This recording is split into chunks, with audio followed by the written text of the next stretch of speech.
Welcome to the Harjit and Prayer show with your host, Harjit and Prayer. Hello, Harjit. How are you doing?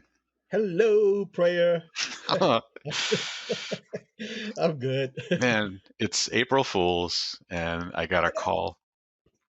Man, I got a call from my manager, and he's like, "Yo, DNS is down." I'm like, "That's not my team."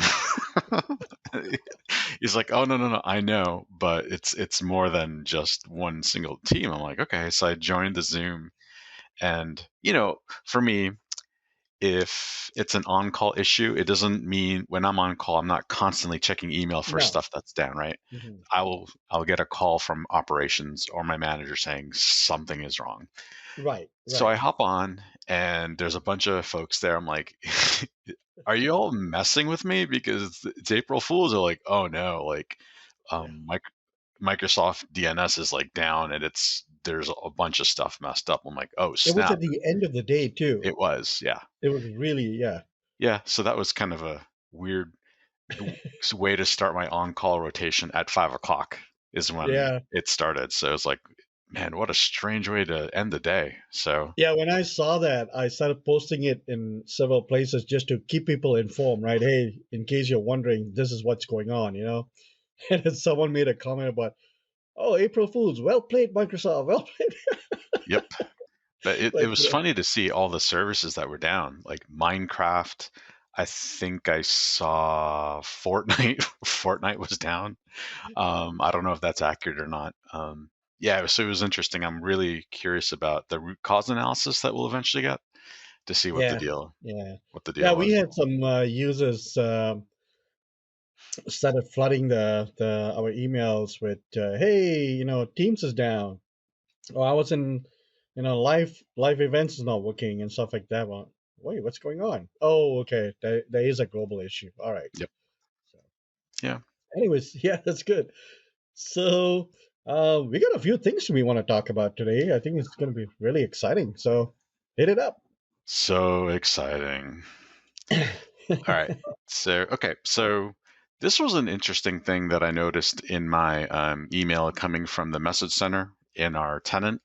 And I'm pretty sure everybody will have gotten this. So the ID for this is MC247825. And I'm just going to read it because it's an interesting one. The subject title is Teams for Your Personal Life Banners.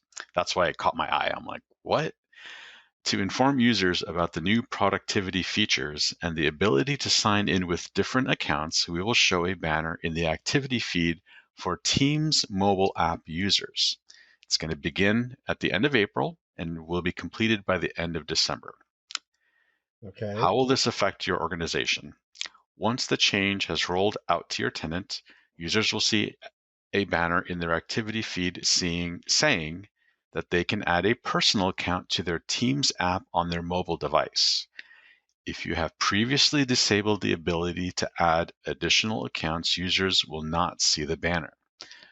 To manage the visibility of the banners to your users, you can submit a help ticket in the Microsoft 365 Admin Center, and your tenant will be excluded from the banners. This will not limit your user's ability to add a personal work or school account to the Teams app. If you want to restrict users from adding a personal work or school account, instructions are available here. There's a link. Restricted users will not see the banner. What you need to do to prepare? There's no action you need to take to prepare for this change, but you might consider updating your user training and notifying your help desk. So what I find interesting about this is that this is important to me because it is a end user facing experience. Yeah. So if somebody just in the morning if they're using Teams on their whatever their mobile device is, all of a sudden they see this banner about personal account. You might, people might think, oh my gosh, has my system been compromised? What does this mean? Right. Um, and so they'll probably contact their help desks. They'll probably contact their technical people within their department, start sending emails and things like that. And so this is a good thing to possibly manage ahead of time instead of just ignoring it. Um, I've already talked to my team about it, saying, "Hey, should we just ask for this to be disabled? That way, our users never see the banner, because they could create some traffic at the Yeah, help desk." yeah. For my own personal tenant, I'm turning it off because I don't want that to happen to people. So That's a the good point. Yeah, it's important to keep on top of the message center in the Microsoft 365 Admin Center. absolutely. Um, I look at that frequently, and I also subscribe to all the messages so I get them Hmm. in an email. It's a lot of emails. You'll get something every day, but I mean, you need to read these because some of them you have to do something about if you don't want an end user change. Um, there's some changes coming to Exchange Online protection, which will affect how messages are placed in the junk mail folder. I saw Um, that. yep, Yeah, there's some yeah, there's a bunch of stuff here just from like today. And so if yeah. you miss that, That's one I saw about zip file partial downloads no longer available. right? Starting May 2021, it's not possible to download individual files or subset of files from zip files from OneDrive and SharePoint and stuff like that. So you have to pay attention to that, right? Hmm. Uh, and the bunch of those, like you just mentioned, the EOP um, and so our advice is that if you're doing these cloud services solutions, you should pay attention and monitor those message center emails. They're Exactly. very useful. Yeah, absolutely. Hmm. So yeah, that was my, as I was thinking, like, what should we talk about? That kind of like stuck out is like, wow, this is going to be Absolutely. a thing. So Yep, yeah. that's a good one. Yeah. So and then when you see some messages, they just don't pertain to sysadmins or anything like that. They would be useful for your end users. So you could take some of those messages and share it with your user base and say, hey, just FYI, this change is happening, or these features are going to be enabled and things like that. So they themselves are more educated and informed, and they become better users, right? So Yes. it's good. Yeah. Um, so I don't know. So we got a couple more things. So one of the things I, you brought to my attention today was this article from IT Pro today by our good friend Richard Hay, Hmm. and he's an awesome guy, and knows us pretty well and knows the community really well. But there's an article he wrote about titled "IT Pros Share Their Ideas for Staff Wellbeing," and it's really a very timely post, and it kind of hits the nail. In my opinion, it's not a very long post, but it covers some of the pinpoints. One of the things that caught my eyes is about uh, he's got some stats like people are struggling with work-life balance and things like that, and 54% of them feel they're overworked, and 39% are feeling exhausted. 41% of employees are considering leaving their current employers, and so on and so on. It's like, when I think about it, I'm like, it's it's pretty accurate in my opinion, because I've seen these vibes and these issues in the community, and even with myself, you know. So, and I know you're quoted in this article too. So, and we'll get to that one, I think, in just a little bit. Hmm. But did you have any other thoughts about this article? And No, it was really exciting because I saw his tweet about, hey, if you have any ideas on this, please Mhm. message me. And mental health is something I'm really passionate about, and Yeah, it's something that I really focus on in my own personal life. And I shouldn't say even mental health, but just like well-being and overall. And I'm not perfect, but I've seen when I focus on taking care of myself, it just kind of flows into all things. Um, and I'm just like a better person for it. Not perfect again, but just a better human overall. And so, whenever I hear someone writing about it or asking questions, I'm very excited to read it and also like contribute to that conversation, especially with IT pros, because it's so Hmm. easy Yeah. to work 10, 12 hours a day. Oh, it's super It's, easy. Like I've it's, done it. I it happens to me, and I got to stop. Yeah. yeah. And it's so easy just to like, not to hit send on an email that is a response to something you didn't like, instead of waiting a few hours to think about it and then, Mhm. you know, so, Well, IT, the issue has become, well, since we pretty much went work from home, you know, a super mode since last year. It's that it's the idea of working from home, and then now it's like they say you are sleeping at work kind of a thing, right? Because your home and work now just kind of blended in like really hard because of COVID restrictions. You don't go out, you don't yeah, go anywhere, you don't have the social activities that you were doing before, right? So many people have been working from home for years. You know, it's never like been a uh, you never hear about the well-being issues pop up, right? mhm, It's because people, like, when they're done at the end of the day, they still go out with their spouse or their kids and to the park, or they go to for to a restaurant or meet up friends at a bar and go out for games and things like that, and we haven't been able to do that. mhm, So 24/7 and 7 days a week you're home. And that's what happens with me too. I mean, like, basically the weekends just blend into what the weekdays are, and you know, what really are you going to do out there? Really, not much. So some of the things that he talked about, about well-being and avoiding burnout and stuff, and then some commonalities is like, you know, staffers' physical environment matters, which is very true because there are some people who are forced to uh, or work from home, but they have very small spaces. yep, They can't allocate the space, and then they also have their spouse working from home, mhm, who also has to physically share the same space. And then you have kids going to school, but they're doing online learning. So there has to be some, hey, you do your Zoom calls first or your Teams calls, and then I will do mine later and stuff like that. I've seen that happen. Um, when I'm trying to schedule some meetings with some people, and that's what they will tell me that as well.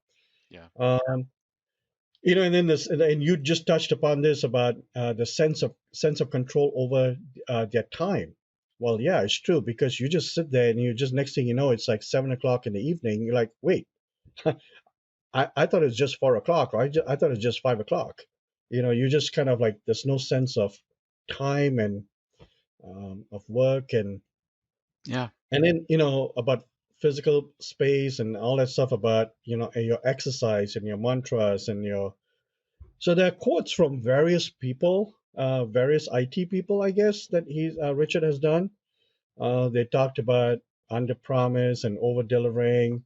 One talked about unplugging from the internet, taking the time to like just cut yourself out from Twitter and Facebook and all that, and just walking with the dog and stuff.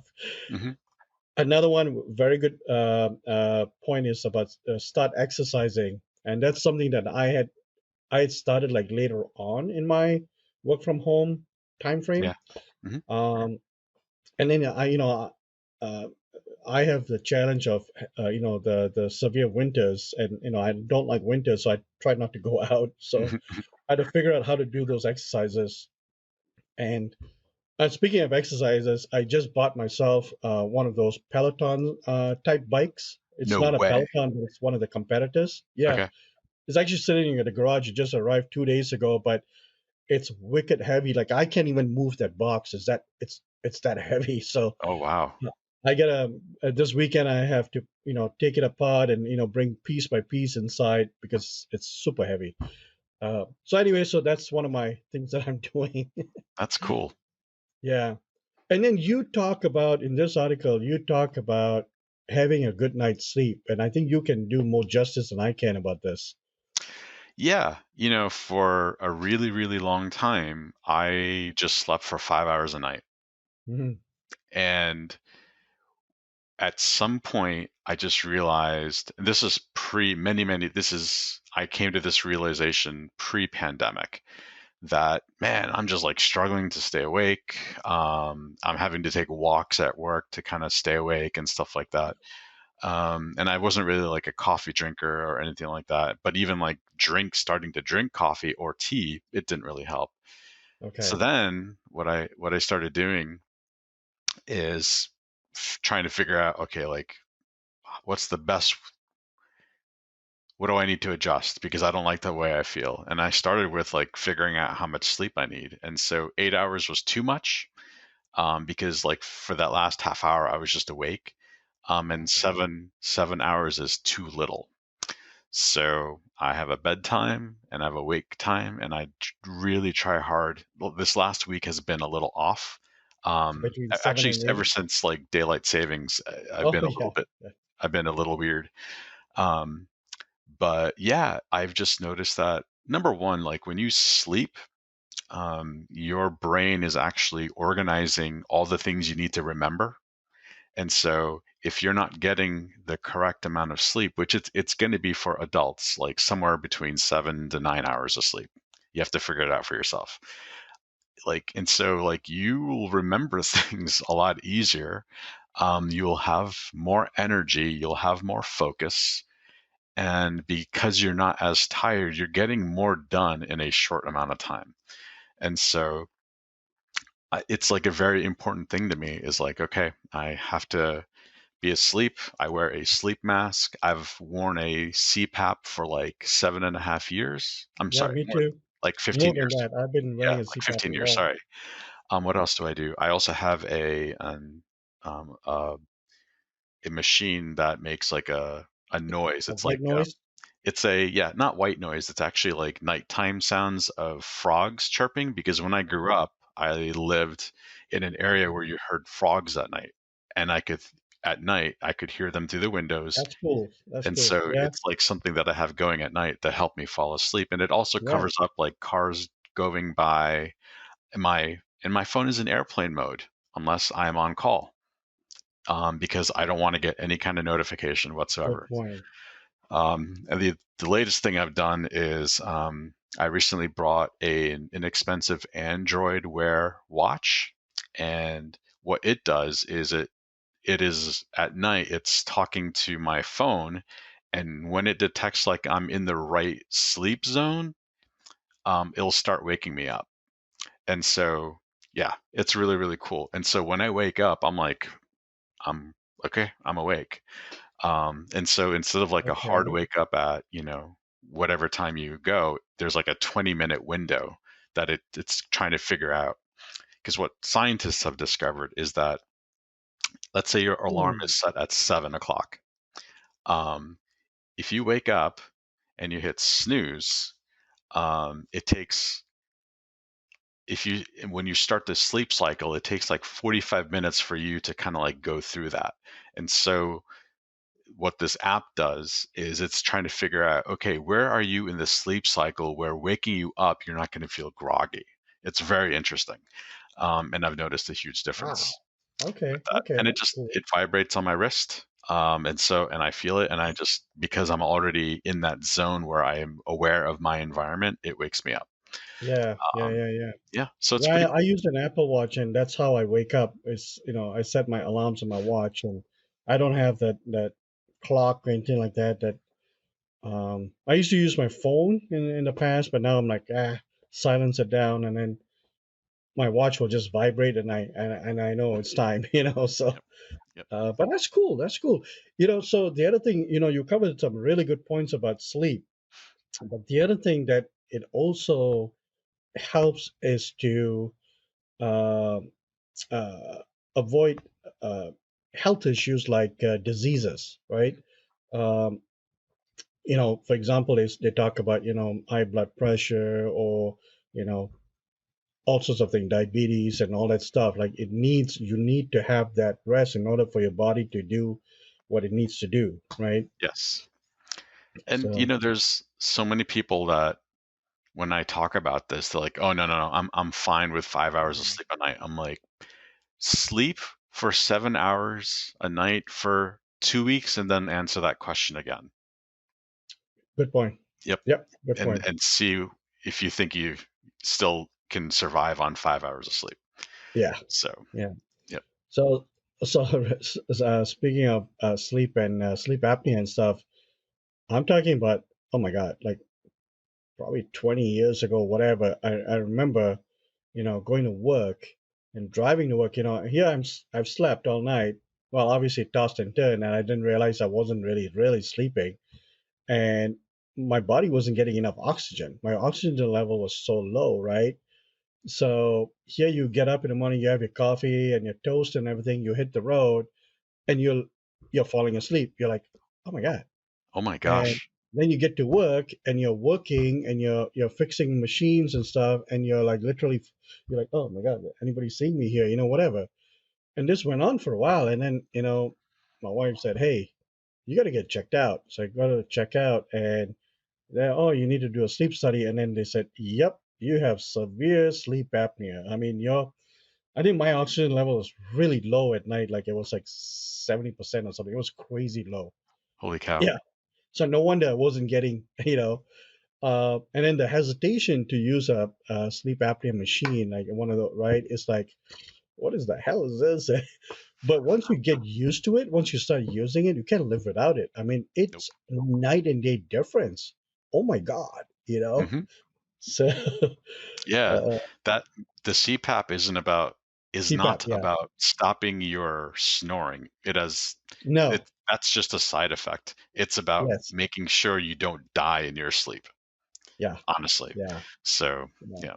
Yeah, the snoring, it stops the snoring because it just keeps pumping air, right? And whatever that causes your snoring. But yeah, definitely, like it just continuously pumps oxygen in your Yeah. body. But oh my God, I've traveled, like all of a sudden, like I'm trying to go to Boston or whatever for an overnight trip or a 2 night trip or whatever, and all of a sudden, like I get to the place, I'm like, oh no, oh no, I forgot my CPAP at home. Oh no, and I know I'm gonna be miserable. Yep. you know. The please let's not get into details. But if people reach out to me, I'll talk to them about this. But at Tech Ed Houston, I did not have my CPAP machine, and I was a mess that week. I remember. Yep, and it was Yep, not we good. won't go into details. Some really really messed up stuff, and it's embarrassing. I'm like, yep, I didn't think Yeah, I would I need it. remember. I didn't think I'd need it, and so I left it at home. And it's a pain, to pack it up and blah blah blah blah blah. Mhm. But ever since that incident, like I bring it. So you know what I even did. So, uh, early last year, just before COVID hit, I was doing the Ignite the tours for Microsoft.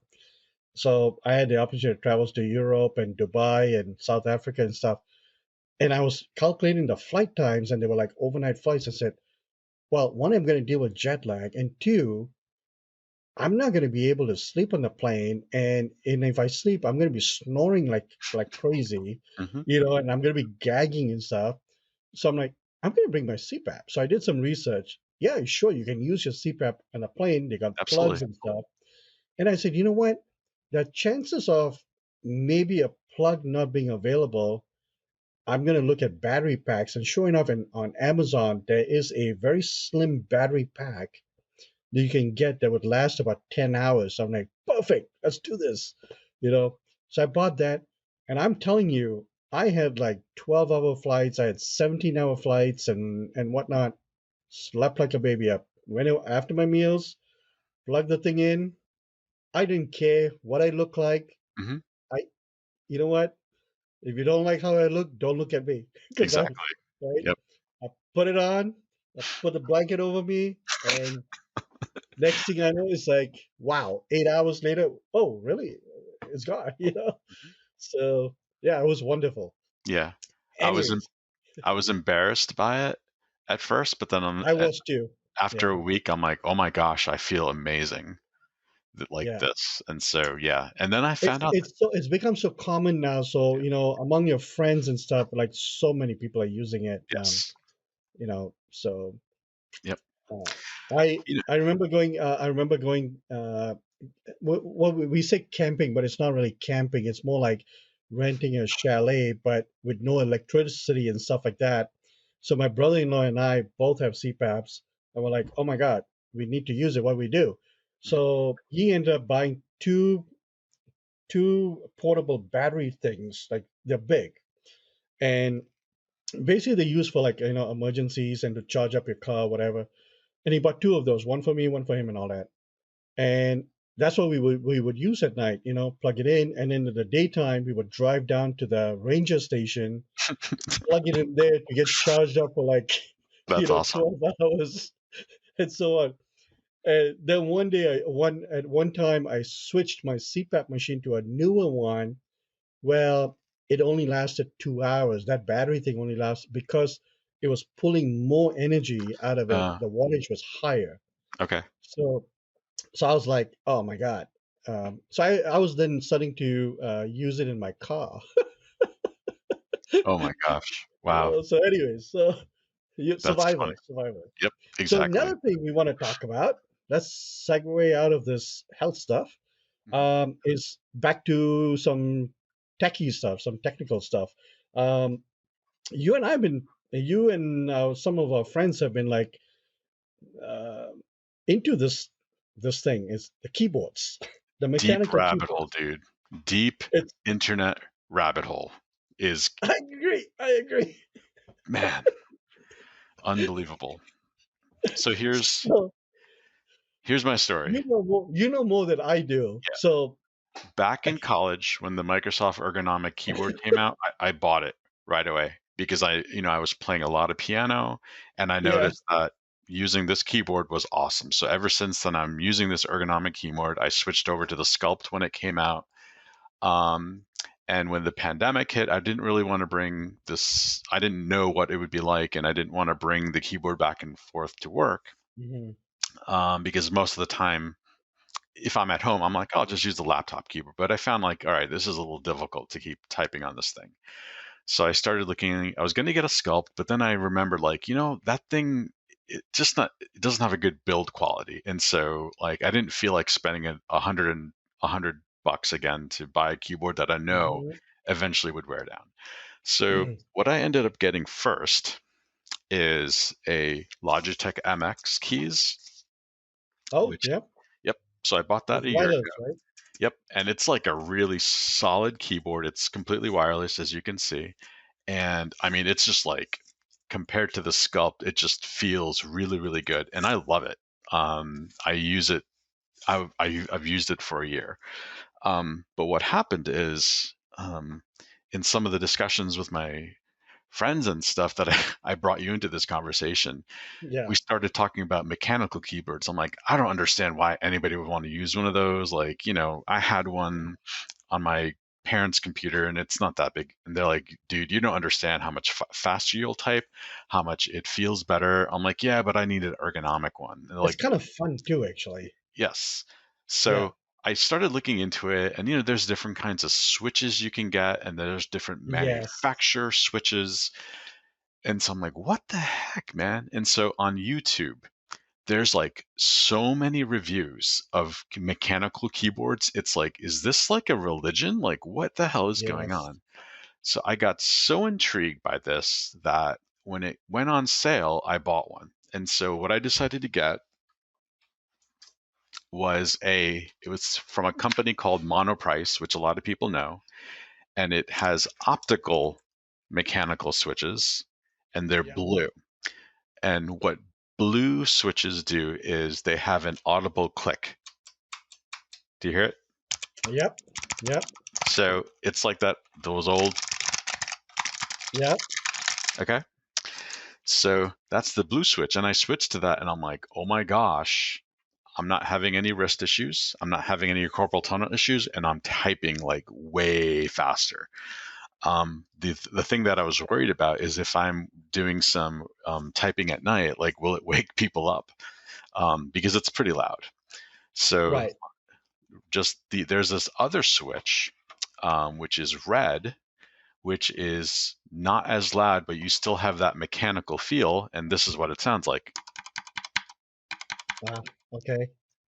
It's not a click. You just hear it hit the bottom. So there is red, there's blue, there's brown, there's green, there's silent red, Yellow. there's silver, and there's the most popular company is Cherry. They make MX mechanical switches. Another company is Gatoron. My Monoprice Blue keyboard But I has think the optical switches. right. I think the Cherry MX has become the standard.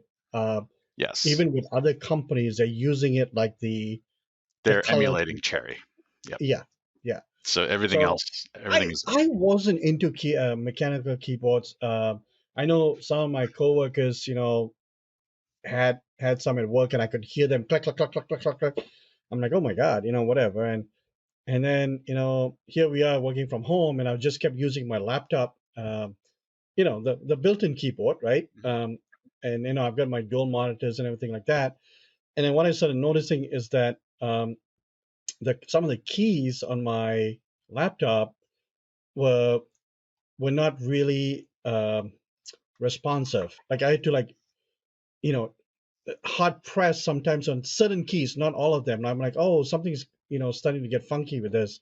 I said, oh wait, maybe I should get an external, plug in an external keyboard and whatever. And then that you guys were chatting about keyboards. I'm like, oh okay.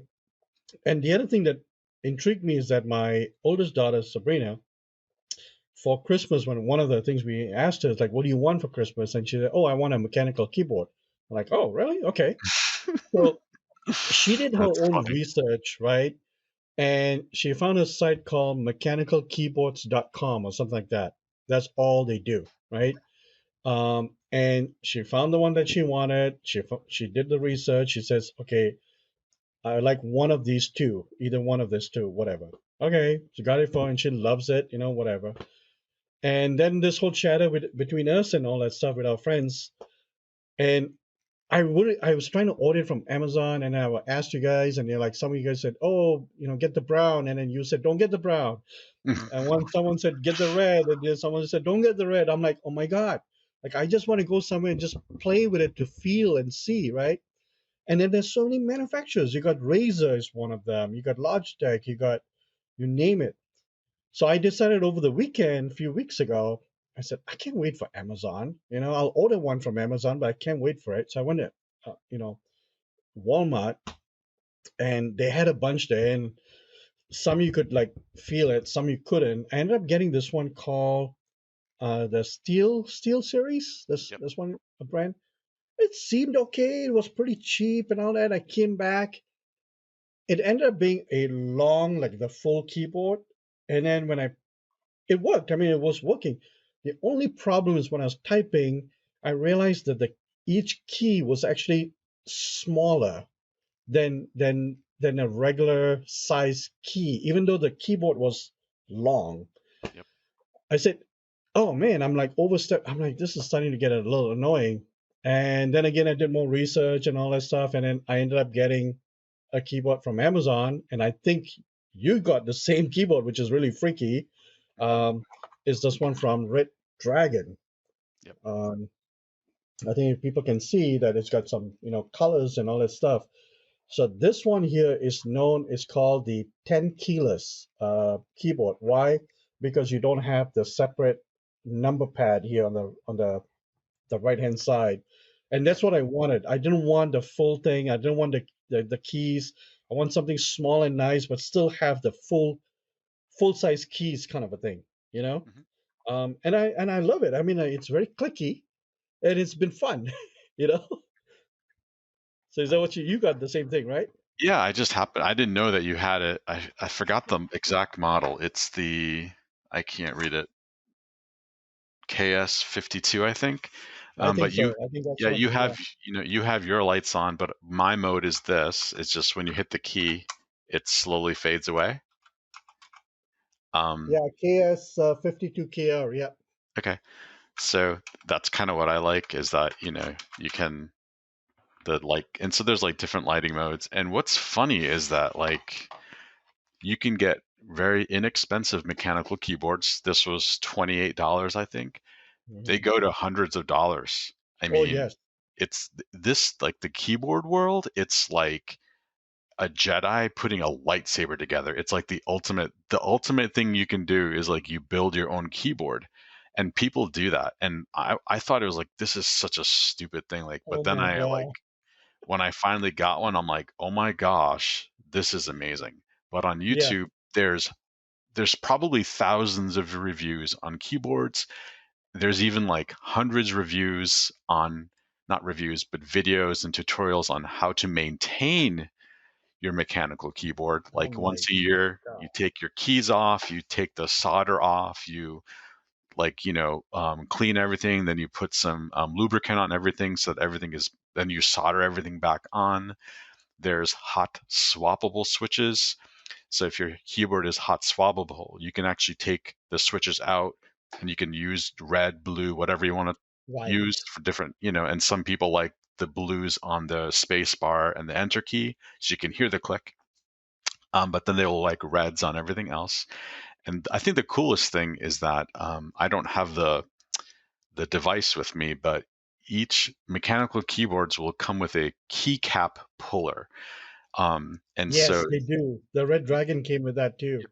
So you can take the keycap off and then you can go to sites and actually order like your own custom set of keycaps to kind of personalize it to yourself. Oh my. And the keycaps can themselves, you can get really cheap ones, but I saw just one key. It was the escape key. It was like $150 because there was Oh like my God. yeah, it was like 24 karat gold on it. It was like in the shape of a skull. I'm like, oh my gosh, that's cool, but I'm not paying that much money for. Oh my God. I can't Yeah, believe it. I know. Wow. And so people customize their keyboards to kind of It's make a them. cult. It is. It's a freaking cult. There's a popular site called drop.com and they have like very, very, very custom keycaps, very custom keyboards, and they're very expensive stuff. Okay. So don't judge So, but us. Yeah. for our viewers, uh, give a quick rundown because I know you know this. The colors. What are the what do the colors represent in terms of the the noise factor and whatnot? Because you told me not to get the brown, so Yep. Yeah. I didn't like the brown because it just felt blech. Like I tried it for half a day and I'm like, oh, this is horrible. Like this is not what I thought it was going to be. It's really like again, it's a rabbit hole. There's tactile switches, there's linear switches, there's clicky, yeah. there's silent. I really like the monoprice optical switches so that it actually the key breaks a beam of light to activate the switch, but then there's a mechanical something to make the click. Um, Okay. and so you don't have to maintain it and stuff like that. So yeah, for me, from just kind of like work from home well-being and stuff like that, I really like my Logitech, and I actually switch to that quite often. But most of the time, for a few months now, I've been on this monoprice. But what Okay. really really bugged me is that it wasn't centered because of the numeric keypad. And so Okay. I've been looking and looking and looking, just waiting for like the a right priced 10 keyless keyboard to Yeah. become available. And this was on sale. I'm like, okay, I'm gonna try it out. Yeah. And it's centered on my desk. So like yeah, it's centered so that I don't have to like move it and then have the numeric keypad which makes the whole thing off centered. Because for me it's form. It's not Yeah. it's not function. It has to be form. It has to just look right for me. I feel Yeah. more kind of like at peace with it. I know it sounds silly, but No, no, it's true. And a long time ago, I ended up buying one of those Logitech keyboards for the house. But it's one of those ergonomic ones, the keys are yep. spread a bit and then got a little bend. And I thought, oh, this would be cool. And I hated it. I just never ended up, it was wireless and everything. It was just odd, like trying to, but some people love it. because they like the way their hands, rest or stay on it or whatever, so yeah, everybody's got their own take on this, um, and like you said, right? There are different kinds. Right? There are very clicky ones that make a lot of noise.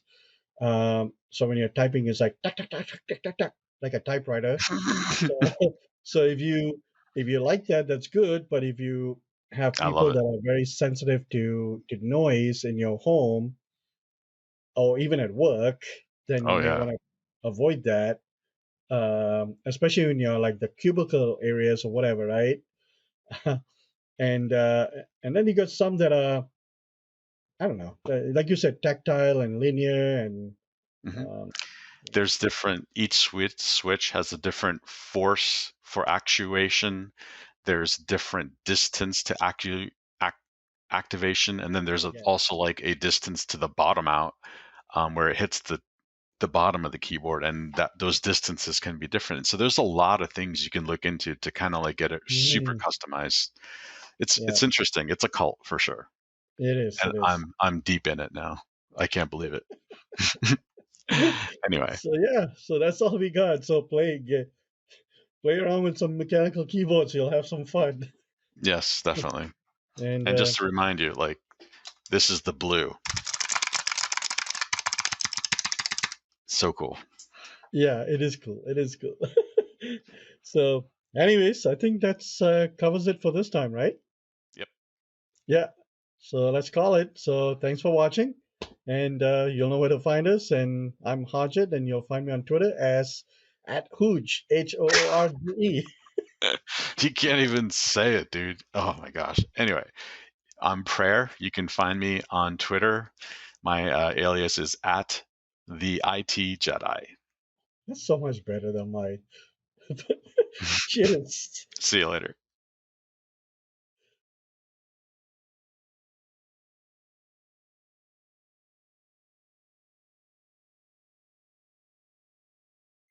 Fork, fork, fork.